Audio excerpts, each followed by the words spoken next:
Hello everybody and welcome to our channel. My name is Sam. I'm Ryan. If you're wondering about our little setup here, Ryan is currently on tour with Frozen, the Frozen Broadway tour. He's our little Prince Hans, and so he is on the road.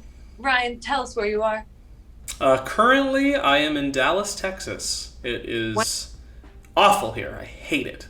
It's so hot, and I can't wait to leave. Yeah, so Ryan's on the road, so thank you so much for bearing with our little setup. I mean, I kind of think it's cute, so, don't be too upset. But this is the explanation for why we're not in the same room. Today, we are talking about a legitimately highly requested video topic. We're going to be talking about all the casting news going on with Funny Girl on Broadway. If you're just completely unaware of the situation, let me fill you in real quick. So there's a Funny Girl revival on Broadway. It opened with Miss Beanie Feldstein. Long and short of it is, she did not get the best press in terms of her performance. That became a critique of this new revival. It has been announced that Beanie is leaving the show. Actually, as of filming this, her last show, I believe, was last night. Not really relevant information for you watching this because it's been a while, but that's for you, Ryan. It has also been announced that Miss Lea Michele is replacing Beanie in Funny Girl. There are so many, I feel like I don't even know what path to go down right now. I feel like there are so many different options for me. Ryan, care to chime in?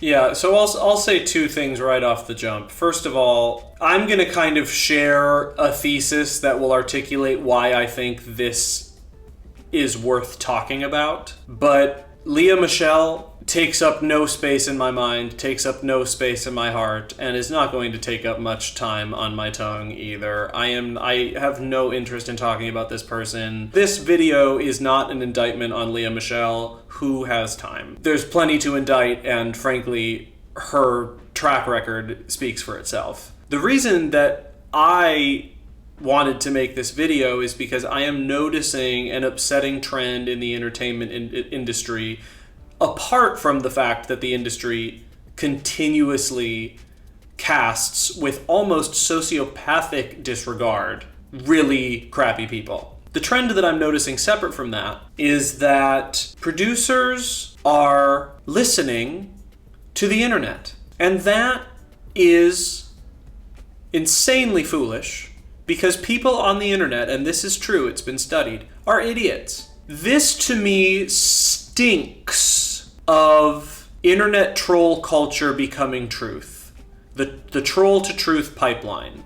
And it reminds me a lot of when talented, fiercey Miss Kelly Marie Tran was in that Star Wars movie, and all of the racist trolls took to Twitter to say how bad she was. Her performance is actually great in the movie, so I don't know what they're talking about. And then Star Wars listened to that critique and edited and wrote her out, mostly, of the following movie. And to me, it's like, wait, girl, why did you listen to them? They have no say. They're just people on Twitter.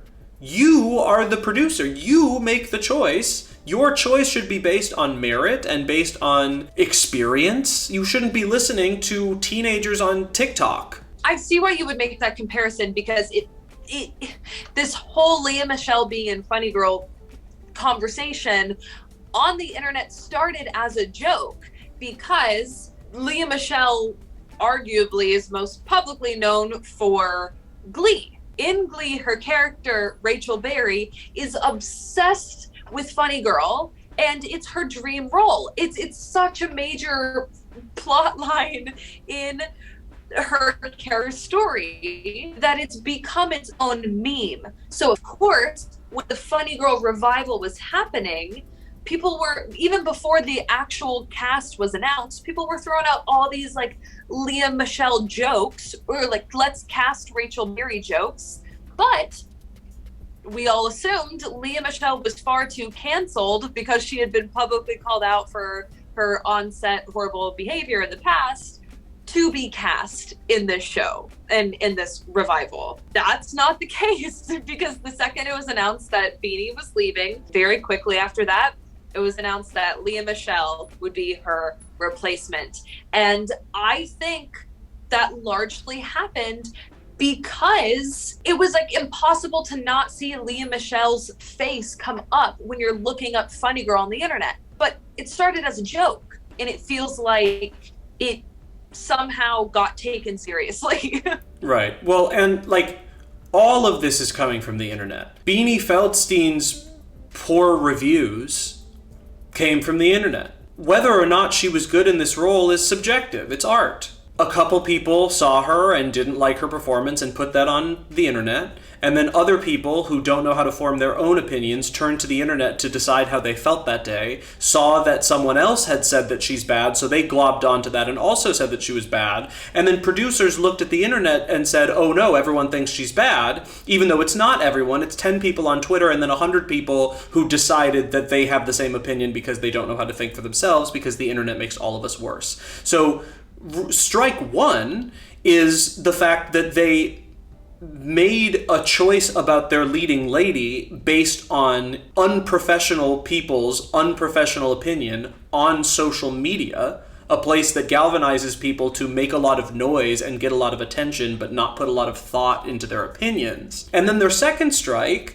was looking to the internet to see what internet people, like theater bloggers and teenagers on TikTok, thought about the forthcoming casting decision, and misinterpreted a trollish meme as a barometer for what they think is their future audience's actual request. But no one actually wanted this. It was a joke. And on top of the fact, all of these teenagers on TikTok saying, oh my God, make Rachel Berry the lead in Funny Girl, are not coming to see the show on Broadway. Like, they're not going to get their airfare, get their hotel, buy the ticket. They're not future audience members. They're just people making a joke on the internet. But you looked at the internet and said, oh, this is the barometer. This is the gut check. This is what we should be following.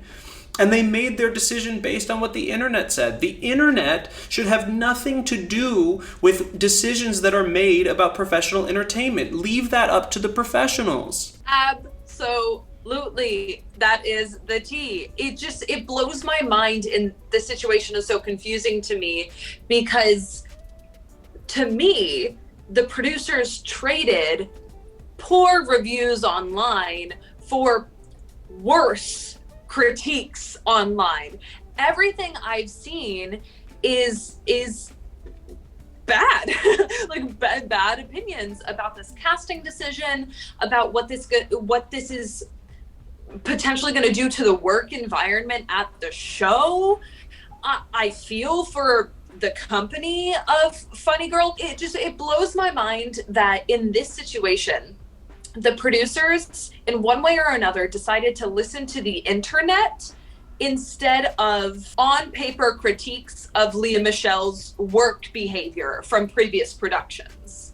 That's, if you're looking for other opinions to consider other than talent, like, that's what you look at. You don't Google their name and go, like, what do people think? You already hit this point, but just to say it again, the general public does not belong in a casting room. And the dog caught the car a little bit in this case, and it bothers me so much when people just like chase the viral moment. Like, this went viral not because it represented people's actual interests, but because they made it into a meme because it was funny, based on a correlation of a TV show character. Viral does not mean good. Viral does not translate to ticket sales. Viral does not equate people's actual opinions. Viral just means it got to a lot of people. And a lot of the times, things that go viral are bad, like stupid opinions, unfunny memes, herpes. Like, it's not always a good thing just because it spreads. Gosh, what's another example of that? COVID! Like, I wish that Broadway producers and Star Wars and things of the like would follow the same advice we give to our children. Be careful where you go on the internet and don't trust everything you see. Just because you have an opinion doesn't mean it matters. Unfortunately, though, we are seeing examples of people in power being affected by the opinion of the moment and treating it like it matters. Now, I want to make this clear because as I'm saying this, I want to make sure it's like, this is not a comment on voting, democracy. Like, your voice matters in other ways. But guess what?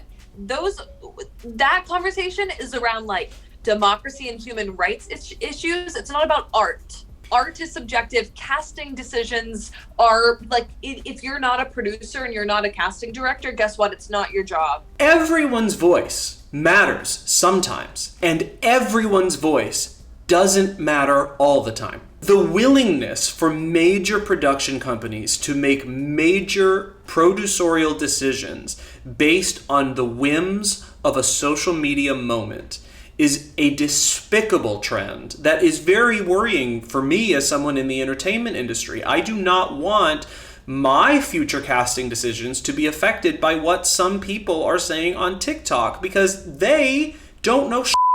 They don't know how the ins and outs of casting work. They don't know how to adequately judge talent. They don't know how to adequately understand the social and occupational price of casting certain people over other people. Their opinion doesn't matter. And frankly, even if they have an opinion about the caliber of work after the work has already been finished, it still doesn't matter. I will remind you, Wicked got horrible reviews. Opinions, whether they are reviews, whether they are TikToks, whatever, they do not hold actual value. Wicked is a billion-dollar franchise. If we cared about the viral views of the moment, Wicked would be closed year one. Social media isn't real. Why are we basing real-world decisions off of a place that is not real? Social media is a projected reality. It itself is not real. It's cowardice. I mean, that's what it really comes down to. Be brave enough to make a choice based on your own professional assessment and then to stand by that choice. Don't be so cowardly that you have to change your mind based on what social media tells you to think. It's cowardice. And I don't want entertainment to be driven by cowardice. I want it to be driven by courage, because that is how all of the good art has been made in the past. This is a decision based on cowardice, and now we all have to stew in the toxic marsh that is the decision that they made. My big point of wanting to make this video, to paraphrase what you so eloquently said, social media is not a real place. Social media does not contain real opinions. Social media is an echo chamber. That's not a good source of information upon which you should make decisions in this or any industry. Anyway, guys, be sure to subscribe so we can get a plaque.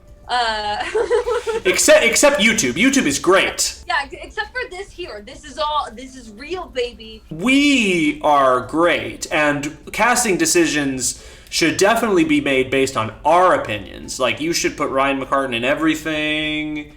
Everything. Girl, I would be a better Fanny Bryce, but whatever. I love that we have an audience that thinks of us when things like this happen, and I love that we have viewers who want to hear our opinions. So I appreciate everyone who responded to my comment on, I think, Playbill's post. And I appreciate everyone who, flooded Ryan's DMs and Twitch stream asking us to make this video. I'm glad we at least get to put our version of this message out there into the zeitgeist. Just more people sharing their opinions in a place that isn't real. Anyway, be sure to like and subscribe, and we'll see you on the next one, Daddy.